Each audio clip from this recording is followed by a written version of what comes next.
কাশীবোস লেনে মাটির নিচ থেকে উদ্ধার হওয়া মহিলার পরিচয় জানার দিনেই মৃত্যু নিয়ে প্রশ্ন তুলেছে বিজেপি। দলের নেত্রী অগ্নিমিত্রা পাল বলেছেন, উত্তর কলকাতার ওরকম জনবহুল এলাকায় কিভাবে মহিলা গর্তে পড়ে গেলেন আশেপাশের মানুষজন টের পেলেন না। মানসিকভাবে অসুস্থ ওই মহিলার নিম্নাঙ্গে কোনো বস্ত্র ছিল না, তার সবটাই খতিয়ে দেখা প্রয়োজন বলে মনে করেন তিনি। অগ্নিমিত্রা পাল আরো বলেছেন, মুখ্যমন্ত্রী বারবার দাবি করেন পশ্চিমবঙ্গ তথা কলকাতা নাকি মহিলাদের জন্য সেফেস্ট সিটি। তাহলে উত্তর কলকাতার নিরাপত্তা কোথায় গেল? তবে কেনই বা ভোট পরবর্তী হিংসার শিকার হন মহিলারা?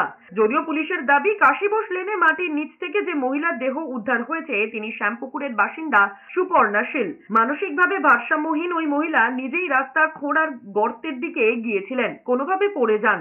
পাইপ বসানো হচ্ছে কার আন্ডারে? পুরসভার আন্ডারে বসানো হচ্ছে। পুরসভার যখন গর্তটা খোঁড়া হচ্ছে, এতটা ডিপ গর্ত যেখানে একটা মানুষ পড়ে গেছে, তারা বলতে চাইছে যে তারা জানতো না, অবাস্তব। আমরা তো জানতে চাই যে মেয়েটিকে, যে মেয়েটি হোক, তাকে অত্যাচার করে ধর্ষণ করে তাকে ওই গর্তের মধ্যে ঢুকিয়ে দেওয়া হয়নি তো।